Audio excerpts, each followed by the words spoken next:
My daughter whispered into the phone. Dad, Mom's boyfriend and his friends are here. They're drunk and betting on who will spend the night with me. He said, "You're thousands of miles away and can't help." I heard a man laugh. "Your dad abandoned you, sweetie." I told her, "Lock your door." 10 minutes. I called my lieutenant. "Bring everyone. The address I'm sending." When we arrived, her boyfriend saw the convoy and wet himself. Chapter 1. The distance between. Jeremiah Phillips stood at the edge of Camp Pendleton's shooting range. The Pacific wind carrying the sharp smell of gunpowder and sea salt. At 42, he carried himself with the practiced stillness of a man who'd learned long ago that economy of movement kept you alive. 20 years in the Marine Corps. The last 8 as a master sergeant leading force reconnaissance units had carved away everything soft from both his body and his mind. His phone buzz. A text from Emily, his 14-year-old daughter. "Dad, can I come stay with you this weekend, please?" Jeremiah felt a familiar ache in his chest. 3 years since the divorce, and every message from Emily still felt like a lifeline thrown across an impossible distance. He typed back quickly. "Of course, sweetheart, I'll pick you up Friday after school." He pocketed the phone and turned to find Kyle Holt as his second in command, watching him with knowing eyes. Kyle was 36, built like a linebacker with a mind sharp enough to have earned him a slot in intelligence if he hadn't preferred the field. "Emily?" Kyle asked. "Yeah, want to come out this weekend. 4th time this month." Kyle's tone carried no judgment, just observation. "Everything okay?" Jeremiah's jaw tightened. "Christine says everything's fine, but Emily keeps asking to come here more and more." "Your ex remarried?" "No, but she's been seeing someone for about 6 months. Guy named Shane Schroeder. Emily doesn't talk about him much." Kyle nodded slowly. "Kids are smarter than we give them credit for. They know when something's wrong before we do." "Yeah." Jeremiah watched the sun dip toward the horizon. "That's what worries me." The divorce had been inevitable looking back. Christine Cooley, she'd taken back her maiden name within months. Had married a 22-year-old Marine fresh out of officer training. She'd been 20, working as a medical receptionist in Oceanside with dreams of starting a family and building a normal life. But normal was impossible with a man whose job description included infiltrate hostile territory and conduct direct action raids.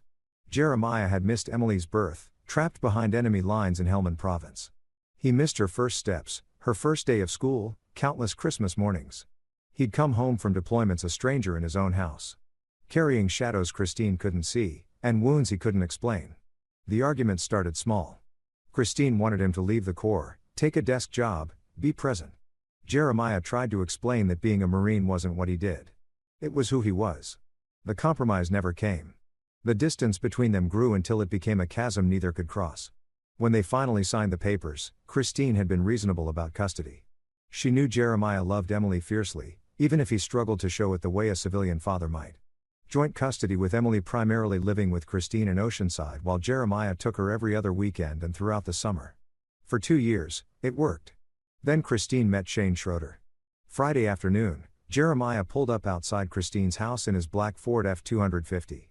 The neighborhood was middle class, comfortable, tract homes with small yards, basketball hoops in driveways, American flags on porches. Christine's house sat at the end of a cul-de-sac, the lawn slightly overgrown. Emily burst through the front door before he'd fully parked. Her backpack bouncing against her shoulders. She was growing up too fast, already taller than her mother with Jeremiah's dark hair and Christine's expressive eyes. But something was different today. The smile, she didn't quite reach those eyes. "Hey, Dad." She threw her arms around him, holding on longer than usual. "Hey, kiddo." He studied her face. "You okay?" "Yeah, just missed you." She pulled back, glancing at the house. "Can we go? Don't you want to say goodbye to your mom?" "She's not here. She's at Shane's place." Jeremiah felt a flicker of irritation. "She knew I was picking you up." "I know." Emily climbed into the truck quickly, as if eager to leave. As they pulled away, Jeremiah caught sight of a silver Dodge Charger parked across the street, its windows tinted dark. Something about it felt wrong. But before he could process the feeling, Emily was chattering about her week at school, and he let himself be pulled into her stories. That night at his apartment on base, they ordered pizza and watched movies, their ritual. But Jeremiah noticed how Emily kept checking her phone, her expression tightening each time. "Something going on?" he asked during a commercial break. Emily hesitated. "Mom's been acting weird lately." "Weird how?" "She's just different, more nervous. Shane's around a lot now, like all the time." You don't like him? Emily chose her words carefully. He's nice to me when mom's around. But when she's not, she trailed off. Jeremiah's instincts honed by years of reading enemy behavior went on high alert. But when she's not, what? He just says weird things like comments about how I look or what I'm wearing. And he has these friends who come over sometimes. They drink a lot and get loud. Has he ever touched you inappropriately? No, nothing like that. It's just the way he looks at me sometimes. It makes me uncomfortable. Jeremiah kept his voice level, though. Fury was building behind his ribs. Why haven't you told your mom? I tried. She said I was being dramatic. That Shane's just trying to be friendly and I'm not giving him a chance. Emily's voice cracked. She really likes him, Dad. I don't want to ruin things for her. Emily, listen to me. Jeremiah turned to face her fully. Your safety and comfort are more important than anyone's feelings, including your mother's. If this guy makes you uncomfortable, that matters. Promise you will make a big deal out of it. I don't want Mom to be mad at me. Jeremiah promised, but he was already planning. First thing Monday, he'd have a conversation with Christine. And if that didn't work, he'd find another way to handle Shane Schroeder. Chapter 2. Shadows in Plain Sight. Monday morning, Jeremiah called Christine before his first training session. She answered on the fourth ring, her voice distracted. Jeremiah, is Emily okay? She's fine. I dropped her at school an hour ago. We need to talk about Shane. A pause. What about him? Emily says he makes her uncomfortable. Says things that are inappropriate. Oh God, not this again. Christine's tone shifted to exasperation. She told me the same thing last week. Shane's been nothing but kind to her. She's just having trouble adjusting to me dating someone. That's not what this is. She said he comments on her appearance, the way she dresses. He told her she looked nice before school once. That's being polite, Jeremiah. You're reading malice into normal human interaction. My gut says otherwise. Your gut has been wrong before. The words landed like a slap. You see threats everywhere because that's what you're trained to do. But Shane is a good man. He works in automotive sales. He treats me well and he's been patient with Emily even though she's been cold to him. Jeremiah gripped the phone tighter. Just keep an eye on the situation. That's all I'm asking. I am her mother. I don't need you telling me how to protect my daughter. Christine hung up. Jeremiah stood there for a long moment staring at his phone. Then he opened a new message thread and typed a name. Thomas Faulkner. Tommy Faulkner was a staff sergeant in intelligence, a specialist in surveillance and information gathering. He was also someone who owed Jeremiah his life. Jeremiah had pulled him out of an ambush in Fallujah 7 years ago, taking shrapnel in the process. Need a favor? Personal matter? Got time for coffee? The response came within minutes. Always name the place. They met at a diner in Oceanside. Tommy sliding into the booth across from Jeremiah with his usual easy smile. He was lean and wiry with a kind of forgettable face that made him perfect for intelligence work. What's going on? Tommy asked after they'd ordered. Jeremiah laid it out. Emily's discomfort, Christine's dismissal, his own instinct screaming danger. Tommy listened without interrupting, his expression growing serious. You want me to look into this Shane guy? Deep background, everything. Employment, finances, criminal history, associates. I need to know who he is. If I find something, then I deal with it. Tommy nodded. Give me 72 hours. The call came on Thursday night. Jeremiah was reviewing training reports when his phone lit up with Tommy's number. Talk to me, Jeremiah answered. Shane Schroeder is bad news. Tommy's voice was grim. Real name is Shane Allen Schroeder, 38 years old. He does work in automotive sales, but that's mostly a front. Guy's got a juvenile record that was sealed. Assault charges when he was 17. As an adult, he's been arrested twice for domestic violence. Once for possession with intent to distribute, plea bargained down each time.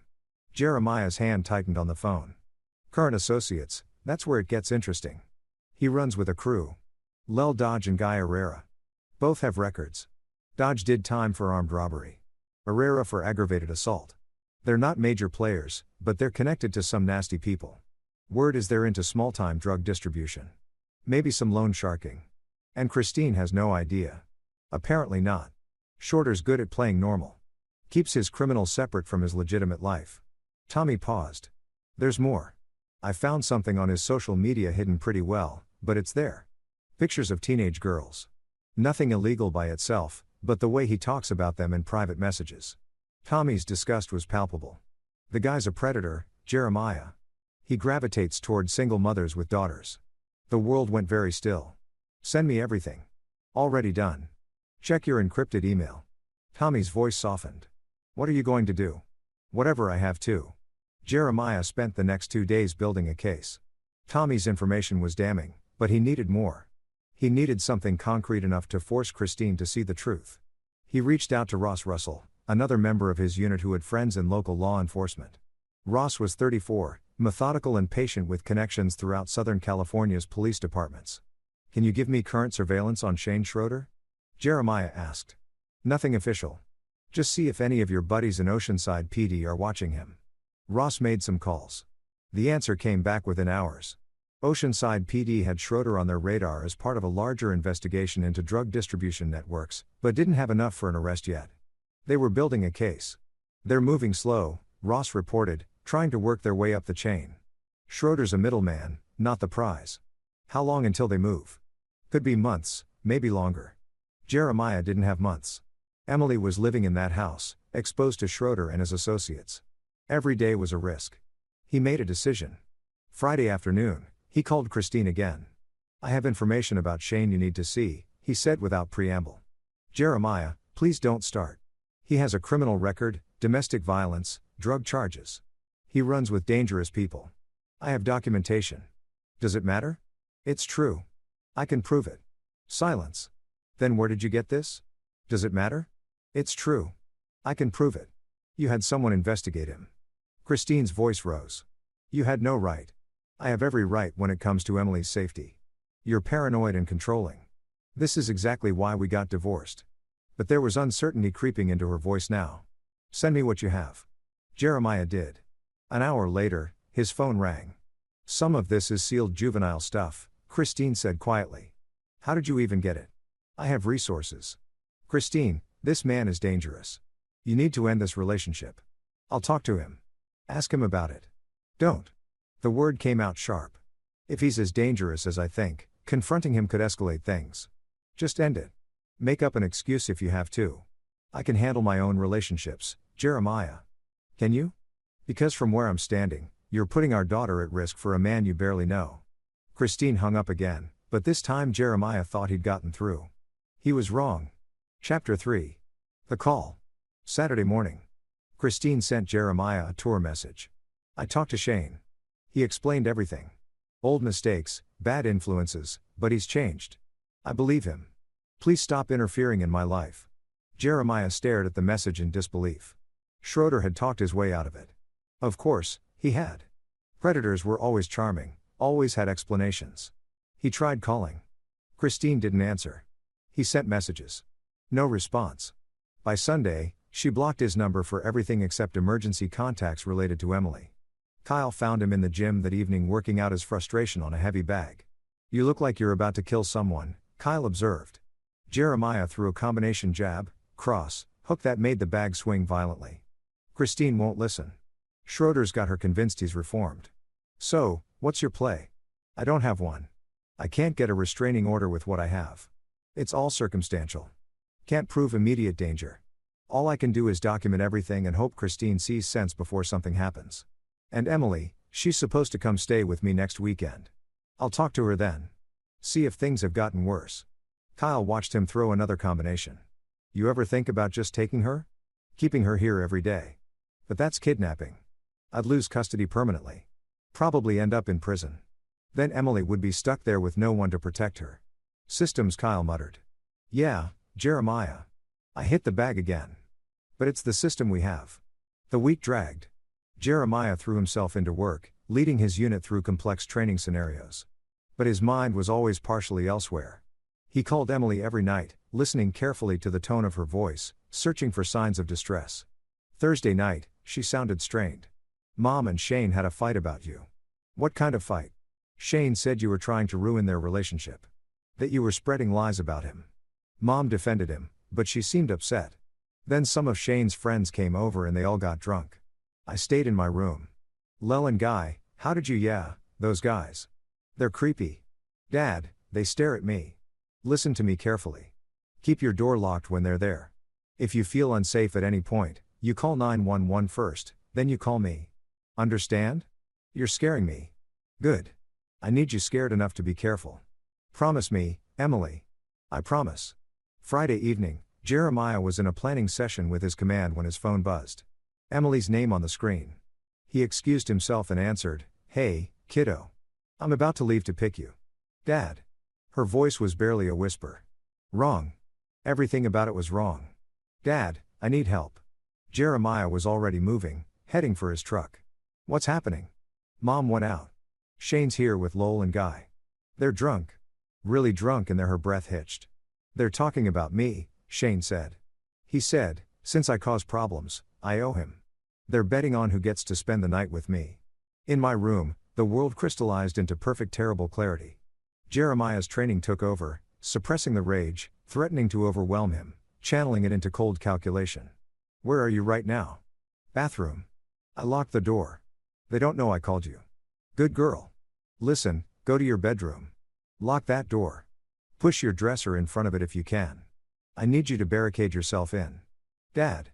Shane said you're thousands of miles away. That you can't help me." Her voice broke. "I heard one of them laugh. He said you abandoned me. I didn't abandon you and I'm 23 minutes away, but I need you to be strong for me. Can you do that?" "Yes. Go lock yourself in." "I'm coming." He heard her moving. Heard the bathroom door open. Then a male voice in the background, slurred and ugly. "Where you going, sweetie?" "Party's just getting started." 10 minutes. Jeremiah told her, even though it was impossible. "Hold on for 10 minutes. He hung up and immediately called Kyle. "Get everyone, the whole unit. Christine's address right now." "What's happening?" "Emily is in immediate danger. 3 adult males intoxicated making sexual threats. I need overwhelming force." Kay didn't hesitate on it. 5 minutes. Jeremiah's next call was to Ross. "Contact your buddies at Oceanside PD. Tell them there's a sexual assault in progress at Christine Cooley's address. Tell them Schroeder and his crew are there. Tell them to roll every car they have." Done. Jeremiah was in his truck now. Engine roaring to life. He pulled his personal sidearm from the lock box under his seat. A 6-hour P226 he'd carried through 3 combat deployments. Check the magazine. 15 rounds, 1 in the chamber. He drove like hell, was chasing him, blowing through stop signs, hitting speeds that would have gotten him arrested if anyone had tried to stop him. His phone rang. "Kyle, we're rolling. 8 vehicles, 22 personnel, ETA to target. 6 minutes from now. I'll be there in 4. Wait for us, Jeremiah. Don't go in alone." "Can't promise that." Christine's quiet suburban street had never seen anything like the convoy that descended on it 4.5 minutes later. Jeremiah's truck led the way, followed by a procession of military vehicles, tactical trucks, personal vehicles, even a Humvee that Kyle had somehow requisitioned. 22 Marines in various stages of uniform, many still in workout clothes, all armed and looking like the wrath of God made flesh. Jeremiah barely had a truck in park before he was out, weapon drawn, moving toward the house. He could see light through the windows. Hear music playing too loud. Kyle appeared at his shoulder. "Slow down. We do this right. My daughter is counting on you to be smart. We go in hard, but we go in smart." Jeremiah took a breath. "Let the training reassert itself. Ross and Thomas, cover the back. Kyle, you're with me. Front door. Everyone else, establish a perimeter. No one leaves." They moved with practiced precision. Jeremiah reached the front door, tried the handle. Locked. He didn't bother knocking, just kicked it in. The frame splintering with a satisfying crack. The scene inside was exactly what Emily had described. Shane Schroeder, Lowell Dodge, and Guy Herrera were in the living room, bottles and glasses everywhere, poker chips on the coffee table. All 3 men turned, shock and fear flooding their faces as they saw armed Marines pouring through the door. Shane recovered first, trying to bluster. "What the hell is this? You can't just shut up." Jeremiah's voice was arctic. "Where's my daughter?" "Your daughter? I don't know what you're talking about. Christine's not here." And Jeremiah crossed the room in 3 strides and put his gun under Shane's chin. "I'm going to ask one more time. Where is Emily?" "Upstairs." Shane gasped. "Her room. But we didn't do anything. I swear." Kyle moved past them, taking the stairs 3 at a time. Jeremiah heard him call out. "Emily, it's Kyle. Holt, your dad's friend. You're safe now." A door opened. Jeremiah heard his daughter's voice, shaking but alive. "Where's my dad?" "Right here, sweetheart. Jeremiah didn't take his eyes off Shane. Kyle's going to bring you down. Don't look at these men. Kyle appeared at the top of the stairs with Emily, who looked small and terrified. He kept himself between her and the three men, guiding her quickly to the front door where other Marines waited to take her outside. Only when she was out of the house did Jeremiah remove the gun from Shane's throat. He holstered it, then grabbed Shane by the shirt and hauled him to his feet. You made a mistake, Jeremiah said quietly. You threatened my daughter. You thought I was too far away that I couldn't touch you. You were wrong. Shane's earlier bravado was gone, replaced by genuine terror. Looking at Jeremiah's face, he saw his own death reflected back. Look, man, we were just drunk, just talking, we weren't going to actually. Jeremiah hit him. One punch, perfectly placed, breaking Shane's nose and dropping him to the floor. Blood poured down Shane's face as he curled up, whimpering. Get them out of here, Jeremiah told Kyle. Police are on the way. As if on cue, sirens wailed in the distance. Getting closer. Jeremiah walked outside to find Emily wrapped in a blanket someone had found, surrounded by protective Marines who were treating her like she was their own daughter. When she saw him, she broke free and ran into his arms. I knew you'd come, she sobbed into his chest. I knew it. Always, he promised, holding her tight. I'll always come for you. The Oceanside police arrived 3 minutes later, multiple units with lights blazing. The lead officer took in the scene. Military vehicles, armed personnel, 3 men in the house looking like they'd been through a war and wisely decided to sort it all out at the station. Shane, Lel, and Guy were arrested on charges of making terroristic threats against a minor, child endangerment, and public intoxication. The fact that Oceanside PD already had them under investigation for drug-related activities meant they weren't going anywhere soon. Christine arrived 20 minutes later, panic-stricken. Whatever Shane had told her about where he'd be that night, it clearly wasn't getting drunk with my criminal buddies and terrorizing your daughter. The scene that followed was ugly. Christine tried to defend Shane at first. There must be a misunderstanding until one of the officers pulled her aside and explained exactly what had happened, what her daughter had heard. What would have happened if Jeremiah hadn't arrived? Jeremiah watched the realization hit her, watched her face crumble. She looked at him across the lawn, and for the first time in years, he saw real remorse in her eyes. But it was too late for apologies. Emily was standing next to him, still shaking. And nothing Christine said would change what had almost happened under her roof. Chapter 4, Aftermath and Awakening. The Oceanside Police Department's interview room smelled of stale coffee and industrial cleaner. Jeremiah has sat in one while Emily gave her statement in another with a victim advocate and female detective present. He'd insisted on recording everything, every word Emily said, every detail of the threats she'd heard. Detective Maria Bowen handled Emily's interview with impressive patience. She was mid-40s with kind eyes that had seen too much but hadn't hardened completely. Afterward, she joined Jeremiah in his room. Your daughter's incredibly brave, Bowen said, sitting across from him. Her statement is detailed and consistent. Schroeder and his associates are looking at serious charges. Conspiracy to commit sexual assault of a minor, child endangerment, criminal threats. The DA is going to have a field day with this. What about the drug investigation? Ross mentioned. Bowen raised an eyebrow. How do you know about that? I have resources. She studied him for a moment. The investigation is ongoing. This incident might actually help us move faster. Schroeder and his buddies are in custody now, and their bail is going to be astronomical given the charges. While they're locked up, we can move on the drug angle without worrying about them running. Good. There's something else. Bowen pulled out a file. When we searched the house, we found Schroeder's phone. He wasn't smart enough to lock it before we arrived. Their messages, photos. This guy's been grooming your daughter for weeks. Nothing physical happened, but the intent was clear. He's done this before. Jeremiah felt ice in his veins before. We're pulling records from his previous relationships. 3 other single mothers, all with teenage daughters. Same pattern. Befriend the mother, slowly isolate the daughter, make inappropriate comments, escalate. One case, the daughter ran away rather than report what was happening. Another, the mother broke up with him before he could act. Your daughter's the first one who had the courage to call for help because she knew I'd come. You save her life tonight, Mr. Phillips. Bowen closed the file. But I'll be honest with you, what happens next is complicated. Your ex-wife is going to face questions about her judgment, possibly charges related to child endangerment for leaving Emily alone with these men. CPS will be involved. This is going to get messy. I want full custody. I'm not a family court judge, but if I were, you'd have it. Your ex-wife enabled this situation. Even if unintentionally, you stopped it. The courts will take that into account. Christine was in a different interview room and Jeremiah could hear her voice through the walls, defensive at first, then breaking down as the reality crashed over her. She'd been played, manipulated by a predator who saw her as a doorway to her daughter. When they finally let everyone go at 2 a.m., Christine approached Jeremiah in the parking lot. Her eyes were red from crying, her face haggard. "I didn't know," she whispered. "Jeremiah, I swear I didn't know. You didn't want to know. I told you he was dangerous. I gave you proof. You chose to believe him over me. Over Emily. He was so convincing. He had explanations for everything. He made me feel like I was being paranoid. That's what predators do, Christine. They gaslight. They manipulate. And you let him." She flinched. "What happens now?" "Now CPS investigates. Family court reviews custody and I make damn sure Emily never has to be afraid in her own home again. You're taking her from me.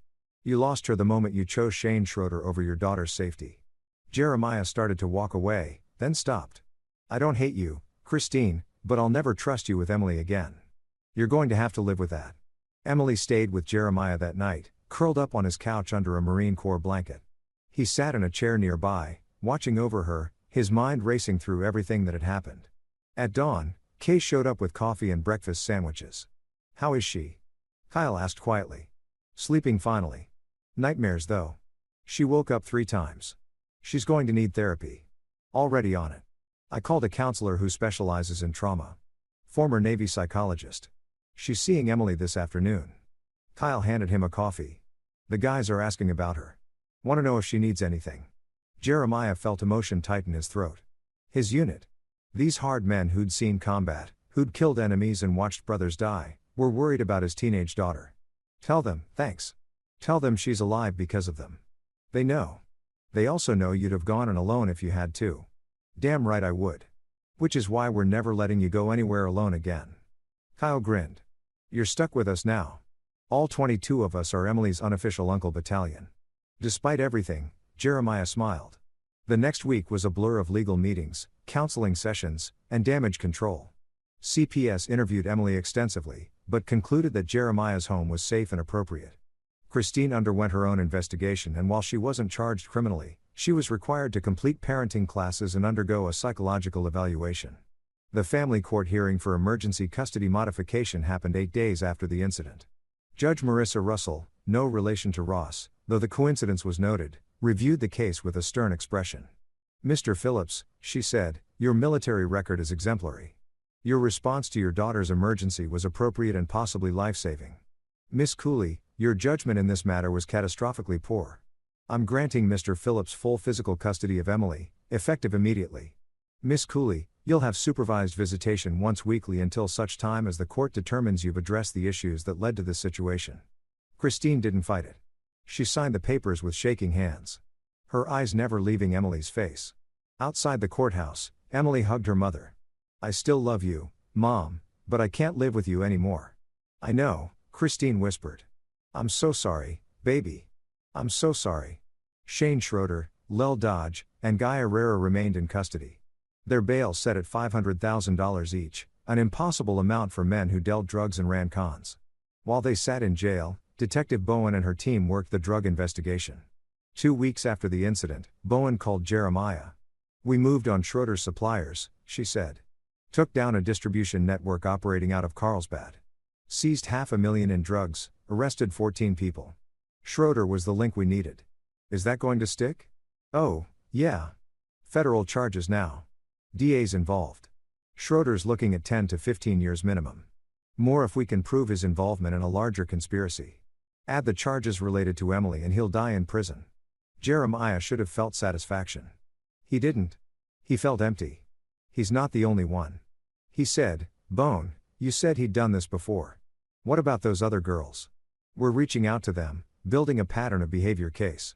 If they're willing to testify, they'll need protection, support, we're working on it." After hanging up, Jeremiah sat in his office staring at nothing. Emily was safe. Shane was go to prison. Justice, such as it was, would be served. But it didn't feel like enough. That night, Tommy Fulner stopped by with a six-pack and concern in his eyes. "You look like shit," Tommy observed. "Thanks, Emily. Doing better getting there. She has nightmares. Doesn't like being alone, but she's tough. She'll come through this." And you, Jeremiah, took a long pull of beer. I keep thinking about what almost happened. If she hadn't called, if I'd been on deployment, if I'd hesitated for even a minute. But you didn't. You acted. You saved her this time. But what about all the other girls Schroeder targeted? What about the ones who didn't have someone like me to call? The system's supposed to protect them, Tommy. It failed. The system's broken. We both know that. So, what do we do about it? Tommy was quiet for a moment. What are you asking me?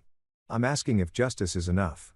Schroeder goes to prison eventually, but the guys above him, the network that enabled this, they're still out there, still operating. You're talking about something outside the law. Maybe I am, Tommy said down his beer. That's a dangerous road, Jeremiah. I walked dangerous roads in Helmand and Fallujah and a dozen other places where the rules didn't apply. Maybe it's time to walk one here. For what? Revenge. For prevention. So no other girl has to go through what Emily did. Tommy looked at him for a long moment. Then if you decide to walk that road, you won't walk it alone. Chapter 5. Patterns in the Darkness. 3 weeks after the incident, Emily was settling into her new life on base. She'd enrolled in Oceanside High School, close enough that Jeremiah could drop her off and pick her up each day. The routine helped predictability, safety, the knowledge that her father was always within reach. But Jeremiah couldn't settle. Every time he looked at his daughter, he thought about the other victims, the ones Bowen had mentioned, the ones Shane had successfully isolated, manipulated, hurt. He started researching using the skills Tommy had taught him over years of intelligence work. Shane Schroeder's pattern emerged clearly. Meets single mothers at automotive dealerships where he worked, charmed them moving fast. Always women with teenage daughters. Always the same slow escalation. There were 5 cases in the past 8 years. Margaret Haas in El Cajon. Her daughter Taylor ran away at 15 rather than tell her mother what Shane had done. Taylor spent 2 years homeless before Margaret found her. Johan Khan in Chula Vista broke up with Shane after 3 months when she caught him watching her daughter sleep. Never reported it because she felt ashamed. Carrie Shepard in Escondido. Shane lived with him for 4 months before Carr's daughter Lee tried to kill herself. Only then did Carrie learn about the inappropriate touching, the threats to hurt Carrie if Lee told Fran McLean in San Marcos. Shane groomed her daughter Catherine for 6 months before the girl broke down and told a school counselor. By then Shane had already moved on. Christine Cooley in Oceanside Emily 5 families, 5 traumatized girls, and those were just the ones Jeremiah could find. How many others had there been? How many that never came to light? Detective Bowen was building a case, but it was slow. The earlier incidents were years old. Evidence was scarce and the victims were reluctant to come forward. Some had moved away, tried to escape the memories. Others simply wanted to forget. It's not enough for additional charges. Bowen admitted when Jeremiah pressed her. Shane will go down for what he did to Emily and the drug charges, but the other girls, their cases are too old, too circumstantial. So, he gets away with it. He's going to prison. Mr. Phillips, that's not getting away with it. It's not enough. Bowen's eyes hardened. I understand your anger, but vigilante justice isn't justice. It's just more violence. Jeremiah said nothing. But he heard what she didn't say. Don't do anything stupid. Too late. He was already planning. The problem was simple. Shane Schroeder was a symptom, not the disease. He'd operated with impunity for years because he understood the system's weaknesses. Predators like him always did. They knew how to pick vulnerable targets, how to isolate them, how to exploit the gaps between law enforcement's jurisdiction and family court's authority. But Shane wasn't working entirely alone. The drug investigation had revealed a larger network: suppliers, distributors, money launderers, and Tommy's digging had uncovered something more interesting. Several of Shane's associates were also targeting single mothers and their children. Not sexually necessarily, but running various scams and cons that exploited these families' vulnerability. It was an ecosystem of predators feeding off the weak. There's a guy named Leonard Cherry. Tommy told Jeremiah over encrypted messaging. Shane's main supplier. Cherry runs a bigger operation. Drugs, stolen goods, identity theft. Uses people like Shane as groundle operators. Cherry's smart though. Keeps his hands clean. Layers of insulation between him and the street. Where is he? Carlsbad runs a legitimate import-export business. Detective Bowen's team knows about him, but can't touch him yet. He's the big fish they're trying to catch. Jeremiah studied the information Tommy sent.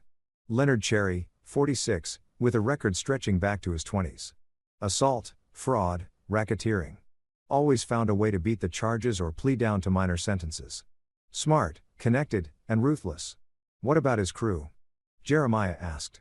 Two main enforcers, Aaron Gardner and Dick Taylor. Both ex-military, dishonorably discharged. They handle the rough stuff when Cherry needs muscle. Ex-military. That complicated things. Gardner and Taylor would have training, would know how to fight back. Good. Jeremiah was looking forward to it. Kyle found Jeremiah in the armory, taking inventory of his personal weapons. You're planning something? Kyle said flatly. Just organizing. Kyle closed the door behind him. I've known you for 8 years. I can see it in your eyes. You're not sleeping. You're barely eating and you're doing the thing where you go quiet and intense. Last time I saw you like this was right before Romani. Jeremiah set down the pistol he'd been cleaning. Shane Schroeder hurt 5 girls that we know of, probably more. The man who enabled him, who protected him, is still out there, still operating, still hurting people, and the law is dealing with it. The law is slow. Cherry's still free, still running his operation. How many more kids get hurt while we wait for the system to work? So, what's your plan? Kill him? That makes you a murderer? I don't want to kill him. Jeremiah's voice was cold. I want to dismantle his entire operation. Take away his money, his protection, his power. Leave him exposed so the law can finally touch him. Kay was quiet for a moment. That's still illegal. I know you could lose everything. Your career, your freedom, Emily. I know that, too. Then why? Because Emily was lucky. She had me. The other girls didn't. Someone needs to stop this, Kyle. If not me, then who? Kyle sighed. If you're going to do this, you need to be smart about it. Real smart. No half measures. I know. And you'll need help. You can't take down a criminal network alone. Jeremiah looked up. I'm not asking. I'm not asking either. You saved my life in Kandahar. Time to return the favor. Kyle pulled up a chair. Tell me the plan. The plan took shape over the next week. Ross Russell joined after Kyle brought him in, and Tommy was already committed. Thomas Fulner provided intelligence. Identifying Cher's key vulnerabilities, his cash flow, his distribution network, his corrupt connections. Cherry moves money through a series of shell companies, Tommy explained, spreading documents across Jeremiah's kitchen table. But the actual cash, the dirty money, gets laundered through a check cashing business in Carlsbad. They've got safes, probably $500,000 in cash on site at any given time. Security? Ross asked. Cameras, alarm system, but nothing sophisticated. 2 armed guards at night, both hired through a legitimate security company. Cherry doesn't want to draw attention by having obvious muscle around. What about his enforcers, Gardner and Taylor? They don't live on site. Cherry keeps them close, but not too close. Maintains the appearance of legitimacy. Jeremiah studied the building schematics Tommy had obtained. If we hit the money, we hurt Cherry badly. But it's not enough to take him down completely. No, Kyle agreed. But it gets his attention, forces him to react. And when people react in panic, they make mistakes. We need leverage, Ross said.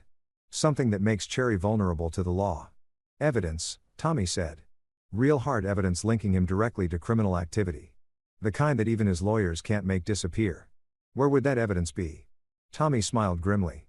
Cherry is careful, but he's also arrogant. Keeps records, insurance, he calls it.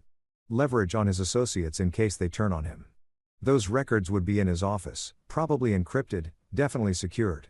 So, we need 2 operations, Jeremiah said. One to hit the money, draw Cherry out. Another to get into his office and extract the evidence. That's risky, Kyle warned. 2 operations means twice the exposure, twice the chance of something going wrong. I know, but if we do this, we do it right. We don't just hurt Cherry, we end him. The planning became more detailed. Jeremiah divided his team. Kyle and Ross would hit the cash business, creating chaos and drawing Cher's attention. Tommy would provide intelligence support and coordination. Jeremiah would go after Cher's office personally. What about Gardner and Taylor? Ross asked. They'll respond to the cash hit. Could be a problem. Let them respond, Kyle said. We'll be in and out before they arrive. And if they do show up, he patted his sidearm when not exactly unprepared. Rules of engagement? Tommy asked. Jeremiah's voice was flat. No killing unless absolutely necessary for self-defense. We're not murderers, but anyone who stands between us and completing the mission goes down hard. Understood? Everyone nodded. We move in 3 days. Jeremiah said Friday night. Cherry usually works late and his security is light as thin. Tommy, I need everything you can get on his office layout, alarm systems, and schedule. Already working on it. Ross, Kyle, map out entry and exit routes for the cash business. Plan for complications on it. And gentlemen, Jeremiah looked at each of them. After this, there's no going back. If we do this and get caught, we all go down. Anyone want out? Now's the time. Nobody moved. All right, then. Jeremiah allowed himself a grim smile. Let's go hunting. Chapter 6. The Money Run. Friday night, arrived cold and clear. Jeremiah stood in the parking lot of a closed strip mall, watching his team make final preparations. Kyle and Ross checked their equipment methodically. Black clothing, tactical gloves, suppressed firearms, breaching tools. It looked like the operators. They were moving with practiced efficiency. Comms check, Tommy said from his position in a surveillance van parked 3 blocks away. His voice came through clearly on their encrypted radio system. Lima 1 check, K responded. Lima 2, check. Ross confirmed. Alpha 1 check. Jeremiah said Overwatch as you all. Target building shows 2 security guards on duty, both in the main office. Cher's vehicle is in his parking spot at the office complex. Gardner and Taylor are at a bar in Encinas. We're monitoring them. Time to move, Jeremiah said. The check cashing business sat in a run-down commercial district squeezed between a laundromat and a closed pawn shop. During the day, it served legitimate customers. But at night, it became something else. A counting house for Cher's dirty money. Kyle and Ross approached from different angles. Using shadows and blind spots to avoid the security cameras Tommy had identified. The alarm system was sophisticated, but not military grade. Ross produced a bypass device, technically illegal, practically invaluable, and attached it to the external junction box. Alarms looped, Ross whispered. System thinks everything's normal. They moved to the rear entrance. Kyle examined the lock, then pulled out a slim pick set. 30 seconds later, the door opened silently. Inside, the smell of old coffee and paper money. They moved through the back hallway, clearing rooms with practiced precision. The building was small. Main customer area, office, and back room where the real business happened. The security guards were watching a movie in the office, feet up, completely complacent. They never saw Kyle and Ross coming. 2 suppressed shots each, beanbag rounds, non-lethal, but devastating. The guards went down hard, unconscious before they hit the floor. Targets neutralized, Kyle reported. Searching for the safes. Back room, northwest corner, Tommy directed. Cherry has 2 safes. One's a decoy. The real one is built into the floor under the desk. They found it exactly where Tommy said. The safe was serious. A Stillwater 24-gun safe, probably weighing 500 pounds with a combination lock that would take hours to crack properly. Ross pulled out a different tool. A thermalance. This is going to be loud. Do it fast, Jeremiah said over the radio. He was 3 miles away watching Cher's office building. I'm moving on the office in 2 minutes. Ross fired up the thermalance. The cutting torch burned at over 5,000 degrees, eating through the safe steel like butter. Sparks flew. Smoke filled the room, and the noise was tremendous, but it worked. 3 minutes later, the safe door swung open. Inside, stacks of cash rubber banded and organized. A lot of cash. Jackpot. Kyle breathed. Tommy, you were right. Got to be $500,000 here. Pick it all. Jeremiah ordered. Load it in the vehicle. You got maybe 5 minutes before someone responds to the noise. Jeremiah approached Cherry's office building from the south. Staying in shadow. The office complex was mostly empty at 11 p.m. A few cars in the lot, a few lights on, but nothing unusual. Cherry's import-export business occupied the entire 3rd floor. Tommy had mapped it obsessively. Cherry's private office, conference room, record storage, and a reception area. Security was lighter here than at the cash business. Cherry relied on subtlety at the office. Brutality on the street. Jeremiah entered through a service entrance Tommy had identified, bypassing the front security cameras. The alarm system yielded to Tommy's bypass codes, and Jeremiah was inside within 90 seconds. Alpha 1 is in, he reported quietly. Copy that, Tommy responded.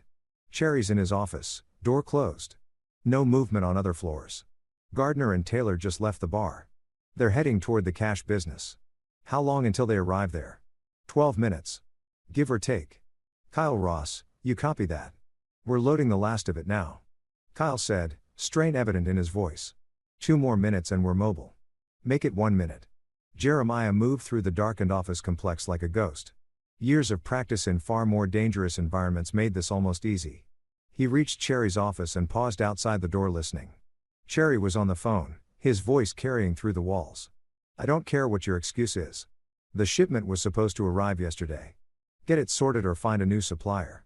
Jeremiah tested the door. Locked, but it was an interior office lock designed for privacy, not security. He slipped a pick into the mechanism and felt the tumblers give way. Cherry was at his desk, back to the door, still arguing on the phone. He was a big man, 6'2", maybe 250 pounds, with the build of someone who'd been strong once, but had let it go soft. His desk was immaculate, laptop open, papers organized precisely. Jeremiah waited for Cherry to hang up, then stepped inside and closed the door behind him. The soft click of the door made Cherry spin around. His face went from annoyance to confusion to fear in rapid succession. Who the hell are you? Cherry's hand moved toward a desk drawer. Don't. Jeremiah's voice was soft but absolute. His hand rested on the holstered weapon at his side, not quite drawing it, but making the threat clear. Hands where I can see them. Cherry raised his hand slowly. His fear was being replaced by calculation. Jeremiah could see it happening. The predator's mind working through scenarios. You're making a mistake, Cherry said. Do you have any idea who I am? What I can do to you? I know exactly who you are, Leonard. You're a predator who preys on vulnerable families. You enable men like Shane Schroeder. You profit from other people's misery. Recognition flickered across Cherry's face. You're the military guy, the one who messed up my Oceanside operation. That's right. I'm Jeremiah Phillips and I'm here to shut you down. You think you could just walk in here and your cash business is being robbed right now? $500,000 gone. Your enforcers are about to arrive at an empty building. And I'm here for something more valuable than money. Cherry's composure cracked. What? Your insurance files? The records you keep on your associates. All the evidence you've been collecting, thinking it makes you safe. You'll never find them. I don't have to find them. You're going to give them to me. Cherry laughed, but it was forced. Or what? Jeremiah pulled out his phone and showed Cherry a photo. The inside of the safe, the money being loaded into bags. Or I'll make sure everyone knows you let this happen. How long do you think your associates will trust you after they find out $500,000 just disappeared? How long before they start wondering if you stole it yourself? The blood drained from Cher's face. You can't. Already did. Now the files. You have 30 seconds before I walk out of here and make sure this goes sideways for you in every possible way. Cherry's hands trembled as he opened the laptop, typed in a password, and navigated to an encrypted folder. These files go public, people die. My people, your people. Doesn't matter. Good thing they're not going public then. They're going to the DEA, the FBI, and Detective Maria Bowen at Oceanside PD. Let the law sort through your insurance policy. You're insane. You think this makes you a hero? No. It makes me a father who's had enough. Jeremiah plugged in a USB drive. Download everything. Cherry hesitated, then complied. The progress bar crept across the screen. Files transferring damning evidence, copying over financial records, names, addresses, text conversations, photographs. Everything Cherry had collected over years of operating in the shadows.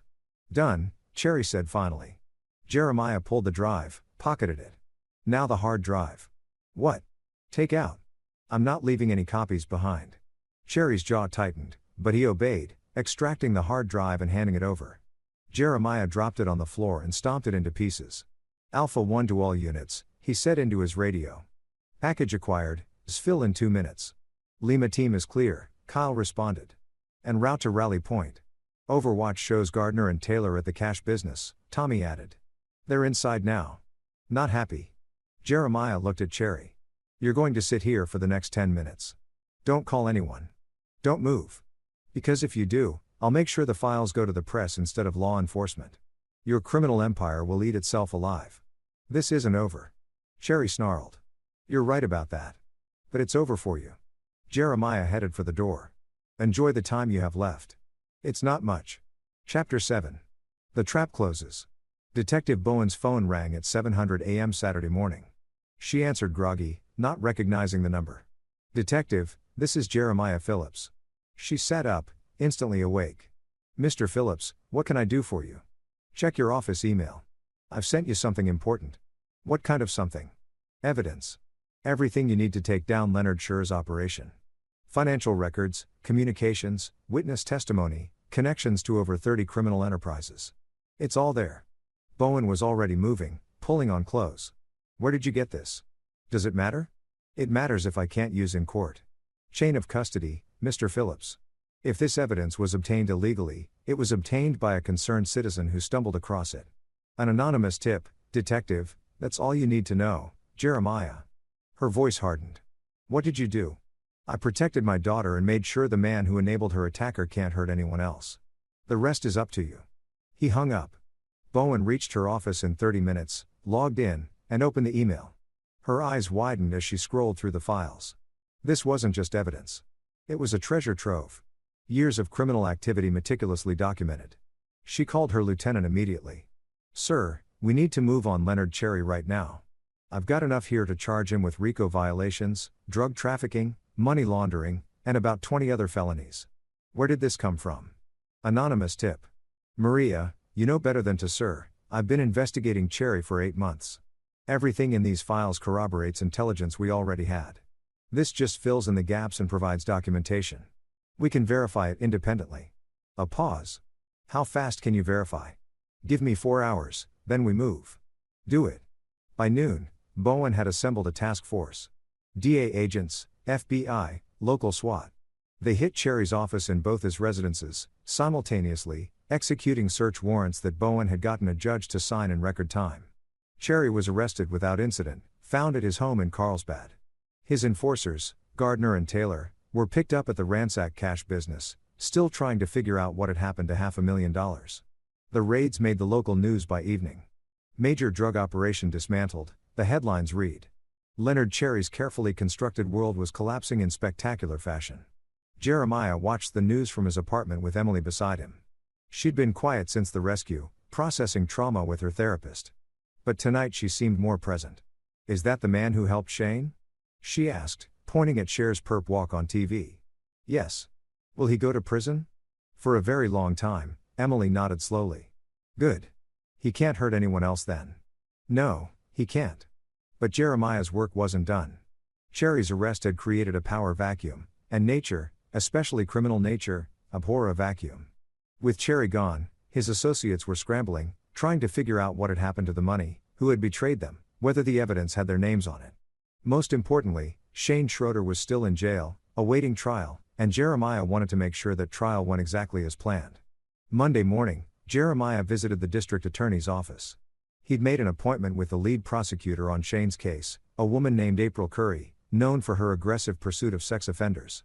Curry was in her mid-30s with intense eyes and a reputation for never losing cases she cared about. She listened as Jeremiah laid out everything he'd found on Shane's previous victims. I've compiled statements from 4 other girls Shane targeted, Jeremiah said, sliding a folder across her desk. Margaret Haas's daughter Taylor, Joanna Kahn's daughter, Carrie Shepard's daughter, Lee, and Fran McLaughlin's daughter, Catherine. They're willing to testify about Shane's pattern of behavior. Curry's eyes gleamed as she reviewed the documents. This is gold. Pattern evidence like this makes Shane's intent undeniable. But, the defense will fight to keep it out. Let them fight. Make sure the jury hears about every girl he hurt. Make sure they understand exactly what kind of predator Shane Schroeder is. I will. But Mr. Phillips, I have to ask, how did you get all this information? Some of these girls never made formal reports. I talked to them. I explained that their stories could help protect other children. They agreed to come forward. You did detective work that law enforcement should have done. I did what I had to do.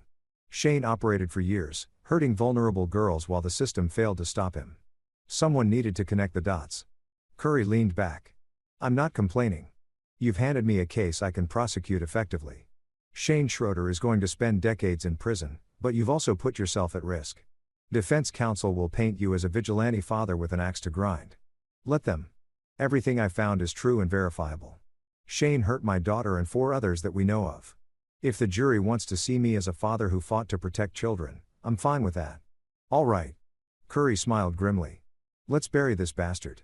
The trial began 6 weeks later. Shane's defense attorney, a slick, expensive lawyer named Rick McDowell, tried every trick to get the case dismissed or the evidence suppressed. But April Curry was better. She started with Emily's testimony. Emily took the stand with quiet courage, describing the phone call, the threats, the terror of being trapped in her room while drunken men discussed assaulting her. The jury was visibly disturbed. Then Curry brought forward the other victims one by one. Taylor Haas described running away to escape Shane. Lee Shepard talked about her suicide attempt and the guilt she still carried. Catherine McLaughlin explained the nightmares that still haunted her. By the third day of testimony, several jurors were crying. Shane sat at the defense table looking smaller than he actually was, trying to seem sympathetic, but there was no hiding from the accumulated weight of testimony. Jeremiah attended every day, sitting in the gallery where Shane could see him. Each time Shane glanced back, Jeremiah met his eyes with cold, unwavering intensity. A promise. I'm here. I'm watching. You'll never escape what you did. The jury deliberated for 4 hours. Guilty on all counts. At sentencing, Judge Russell gave Shane the maximum 15 years for the crimes against Emily, plus additional time for each of the other victims who testified. Total 43 years in prison. Mr. Schroeder, the judge said coldly, you were a predator who targeted vulnerable children with calculation and malice. You showed no remorse, no conscience, no humanity.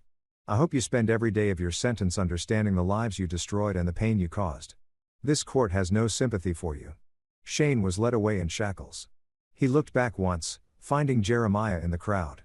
Whatever he saw in Jeremiah's face made him blanch and turn away quickly. Outside the courthouse, the victims' families gathered. Margaret Haas pulled Jeremiah aside. Tears streaming down her face. Thank you, she whispered. When you called, when you asked Taylor to testify, she was terrified. But you promised her it would matter, that her story would help protect other girls. And it did.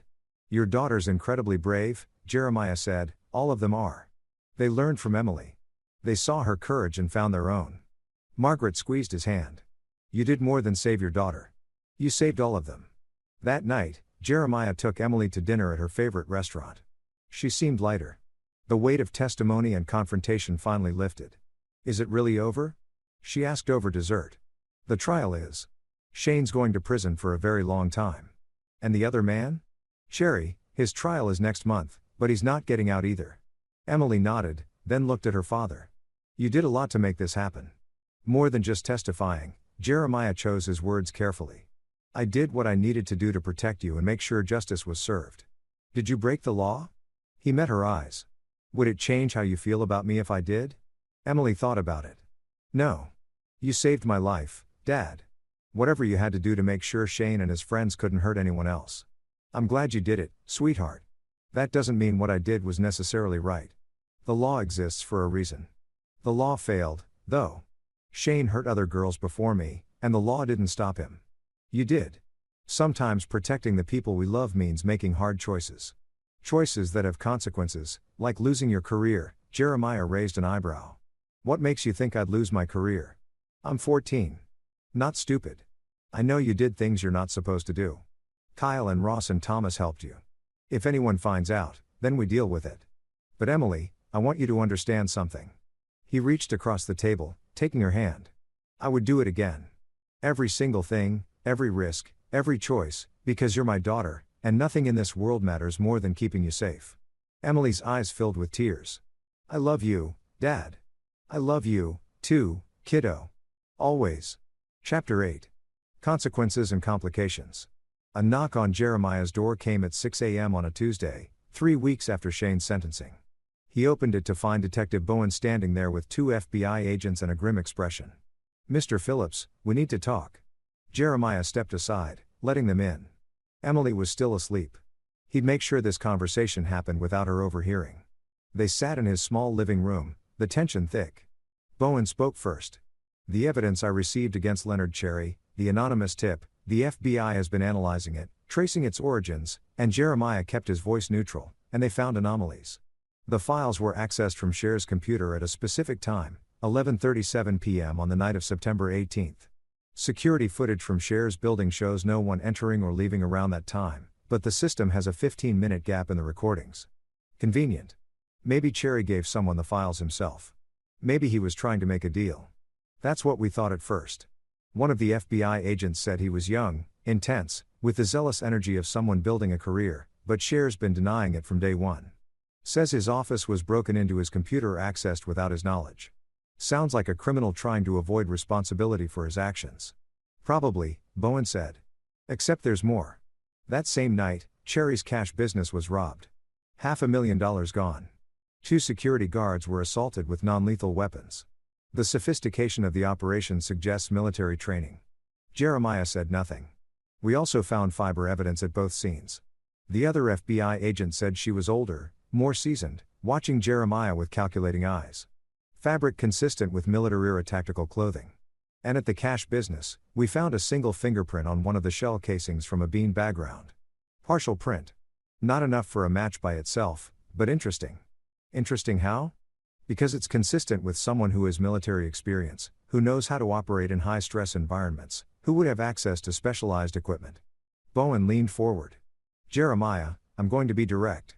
We think you and members of your unit conducted an illegal operation against Leonard Scher's businesses. We think you stole the evidence you gave me. And we think you committed multiple felonies in the process. Can you prove any of that? Not yet. The older FBI agent admitted. But we're building a case. We've interviewed your unit members, checked their alibis, reviewed their movements. So far, everyone's story checks out, but maybe a little too perfectly. Sounds like you have a theory, but no evidence. Evidence can be developed. The younger agent's voice had an edge. We're prepared to offer you a deal, Mr. Phillips. Full cooperation. Tell us everything that happened, and we'll recommend reduced charges. Probation instead of prison time. That's generous, considering you just admitted you have no proof I did anything wrong. We'll get the proof, the agent said. It's just a question of time. And when we do, you won't like the outcome. You're looking at breaking and entering assault, theft, interfering with a federal investigation. That's decades in prison. Jeremiah, let the silence stretch. Then am I under arrest? No, Bowen said. Not yet. But I'm asking you, as someone who respects what you did for your daughter, don't make this worse. If you did what we think you did, own it. Take the deal.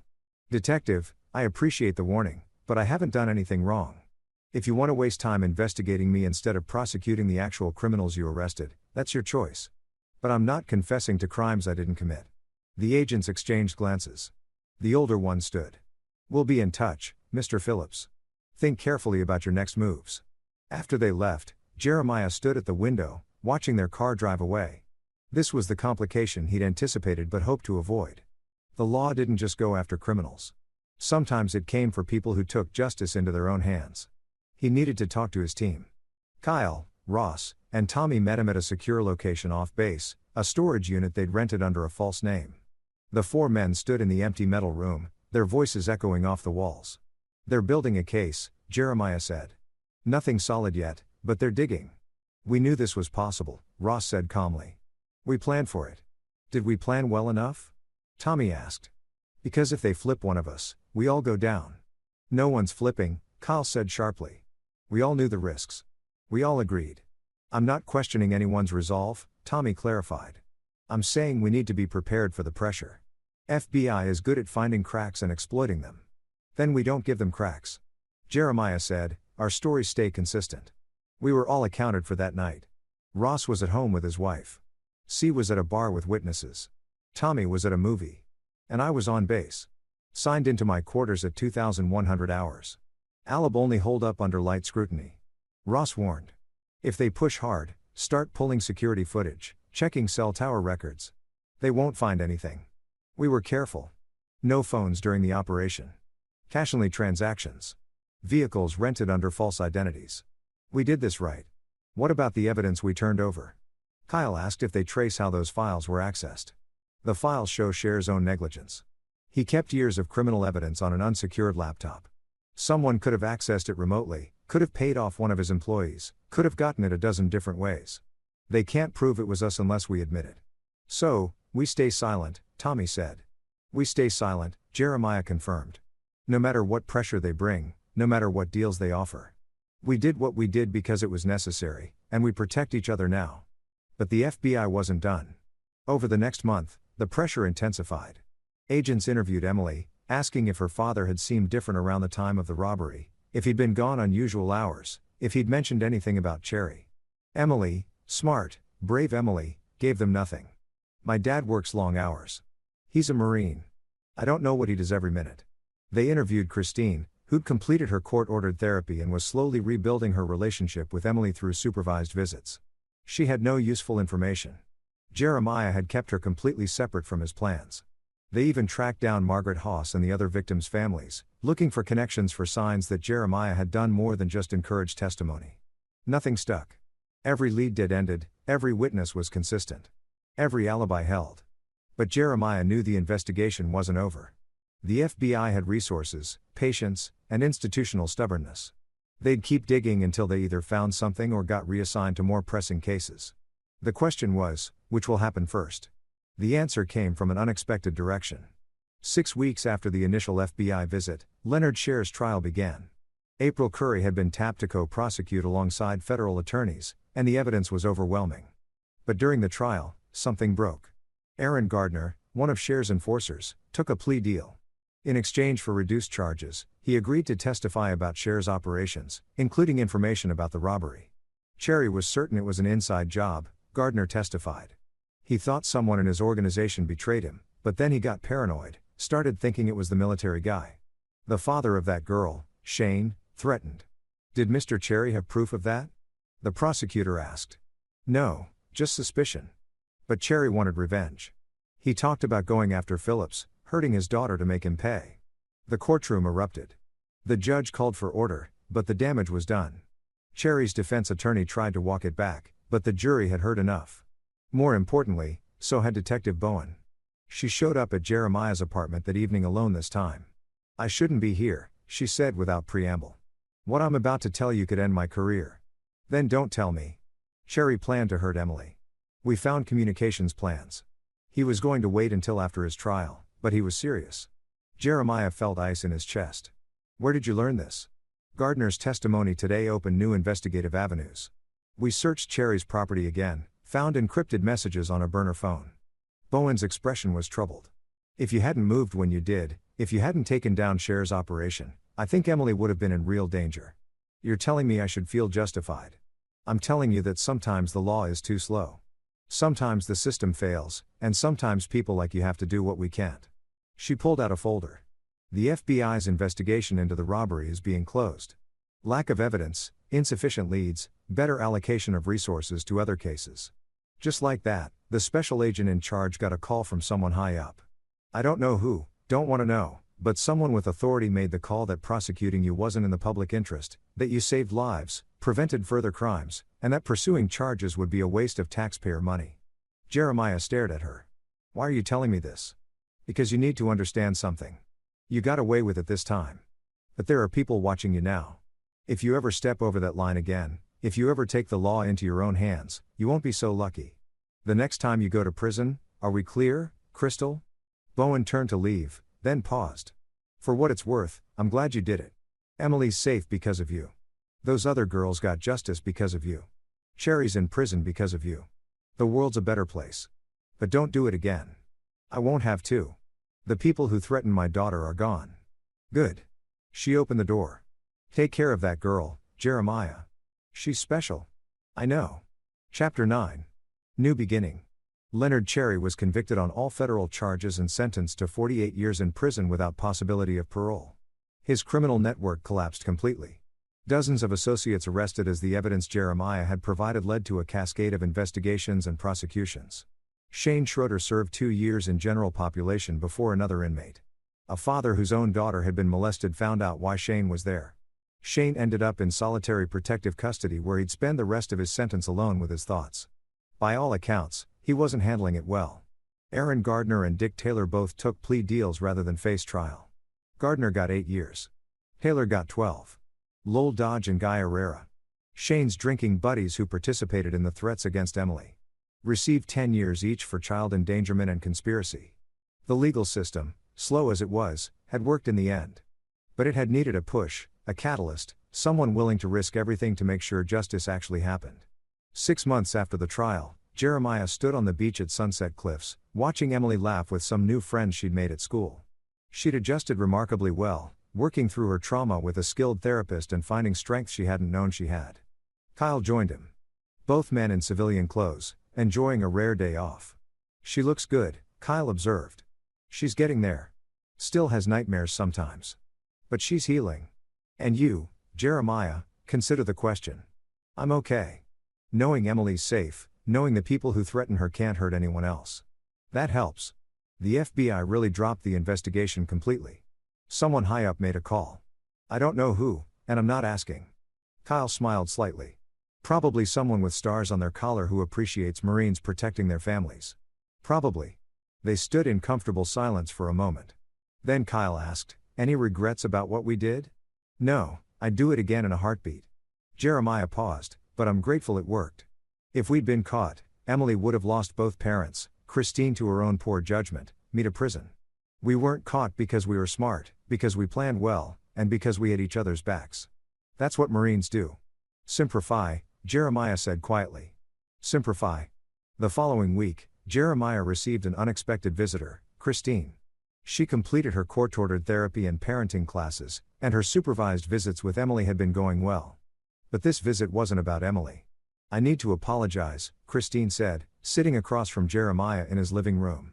Really apologize. Not the half-hearted attempts I made before. Okay. I almost got our daughter assaulted.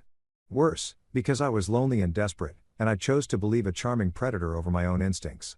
Over your warnings. Over Emily's discomfort. Her voice cracked. I spent 6 months in therapy trying to understand how I could have been so blind, so selfish. What did you learn? That I was trying to fill a void. When we divorced, I felt like I'd failed at the one thing I was supposed to be good at, being a wife and mother. Shame made me feel wanted, valued, and I clung to that feeling, even when evidence showed he was dangerous. You weren't the only one he fooled, Christine. There were other women, other mothers. He was good at what he did. That doesn't excuse my responsibility. I'm Emily's mother. Protecting her should have been my first priority. Instead, I prioritized my own emotional needs. She looked at Jeremiah with red eyes. You were a better parent from 1,000 miles away than I was living with her every day. That's something I have to live with. Jeremiah was quiet for a moment. Emily loves you. She still wants a relationship with you, but it has to be on her terms now. I know. And I'm grateful she's even willing to see me. Christine wiped her eyes. I heard about Cher's trial, about the testimony that he was planning to hurt Emily. Yeah. Did you? She stopped herself. Never mind. I don't want to know. But if you did something illegal to protect her, I'm glad. She's alive and safe because of you. She's alive and safe because I had the resources and training to respond when she called. Most parents don't have that. Most kids in danger don't get rescued. What are you saying? I'm saying we were lucky. But there are thousands of kids who aren't. Thousands of families being victimized by predators while the system moves too slowly or not at all. So what do we do? I'm not sure yet, but I've been thinking about it. That night, Jeremiah sat at his kitchen table with Tommy. Papers spread between them. You're serious about this? Tommy asked completely. There's a gap between what law enforcement can do legally and what needs to be done to protect vulnerable people. We proved that with Cherry. So, you want to do what? Become vigilantes. Start taking down criminals the law can't touch. Not vigilantes. Consultants. People who can investigate when families can't afford private investigators. Who can gather evidence when the police don't have resources. Who can intervene when the system moves too slowly. That's still legally questionable, but it's necessary. Jeremiah pulled out a folder. I've been researching nonprofit structures. We could set up an organization, call it Safe Harbor, or something similar. Staffed by veterans with investigative and protection experience, funded by donations and grants, operating within the law, but pushing its boundaries when needed. Tommy studied the documents. This is ambitious. You'd need significant funding, legal consultation, probably former law enforcement advisors. I know people Kyle's interested, Ross, too. You'd be vital for the intelligence side. We could help families like Margaret Haas who didn't know how to protect their daughters from predators. We could identify threats before they escalate. It could work, Tommy admitted. But it's risky. You'd be under constant scrutiny. I don't care. Emily's safe now, but there are other Emily out there. Other families being exploited. If we can help even a few of them, it's worth it. Tommy smiled slowly. You know what? Count me in. When do we start? As soon as we can get the paperwork filed. 3 months later, Safe Harbor officially launched. The nonprofit's mission was clear. Provide investigative and protective services to families facing threats from predators, abusers, and criminals. When traditional law enforcement couldn't move fast enough, the organization operated carefully within legal boundaries most of the time. They gathered evidence, built cases, and turned them over to authorities. But when the law failed, when time was critical, when a child was in immediate danger, they were prepared to do more. Their first case came from a woman named Lisa Childs, whose 13-year-old daughter was being stalked by an online predator. The man had been grooming her for months, building trust, planning to lure her away. Police knew about it, but couldn't act until he actually attempted something criminal. Safe Harbor investigated, identified the predator, and provided evidence to law enforcement that resulted in an arrest before he could hurt Lisa's daughter. In gratitude, Lisa told other parents about the organization. Word spread. Within a year, Safe Harbor had helped protect 17 children, assisted in the prosecution of 8 predators, and disrupted 3 criminal operations targeting vulnerable families. It wasn't enough. There were always more victims, more predators, more families in need. But it was something. It was growing. 2 years after Emily's rescue, Jeremiah stood in Safe Harbor's small office, looking at the wall of photos. Families they'd helped, kids they'd saved. Emily stood beside him, now 16 and stronger than ever. "You did this because of me," she said softly. "I did this because of all of us. You, the other girls, Shane Hurt, every family that suffers because bad people exploit the system's weaknesses. Are you happy, Dad?" Jeremiah considered the question. He'd left active duty with the Marines, taking an honorable retirement to focus on Safe Harbor. He'd sacrificed his military career. The only life he'd known for 2 decades. He worked longer hours now than he ever had in the Corps, often for no pay, putting himself at legal risk constantly. But when he looked at Emily, healthy, confident, preparing for college applications, and thinking about her future, he knew the answer. "Yeah, kiddo. I'm happy. I'm doing what I was meant to do. Protecting people." "Protecting people," he agreed. "One family at a time." Emily hugged him. "I'm proud of you. I'm proud of you, too. You're the bravest person I know. I learned from the best." That evening, Kyle, Ross, and Tommy joined Jeremiah for dinner, a monthly tradition they'd established. They ate pizza, drank beer, and talked about current cases, new threats, and ways to expand Safe Harbor's reach. "We got a call from a woman in Arizona. Ross said her ex-husband is part of a militia group making threats. Local cops are sympathetic to the militia. Won't investigate. We don't operate in Arizona," Jeremiah pointed out. "Not yet," Kyle said. "But maybe we should. Safe Harbor could expand, set up regional offices. That requires funding we don't have. What if we had a fundraiser?" Tommy suggested. "Tell Safe Harbor story. How we got started, what we've accomplished. People respond to narratives.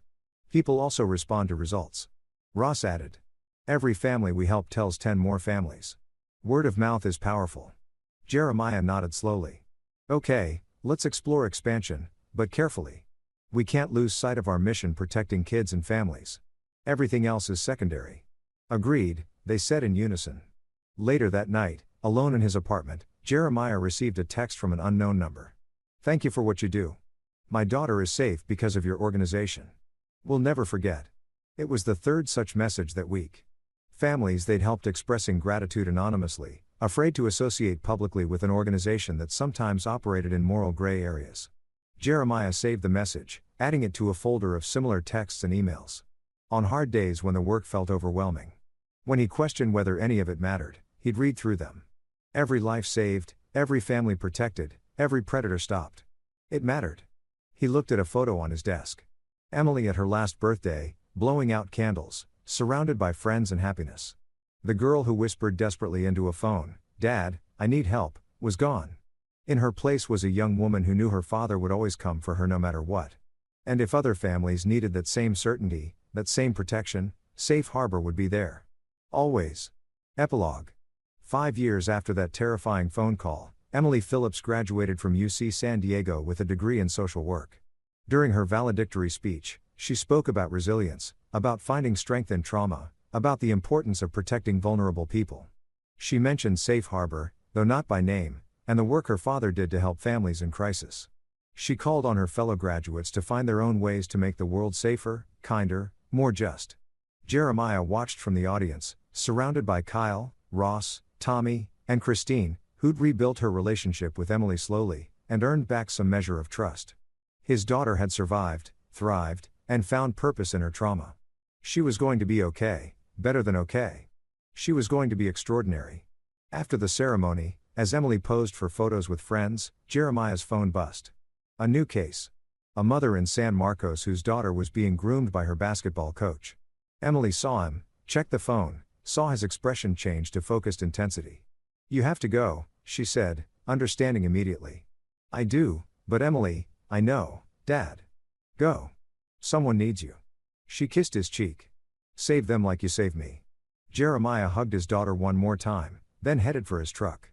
Kyle, Ross, and Tommy fell in beside him, already pulling up case details on their phones, already planning.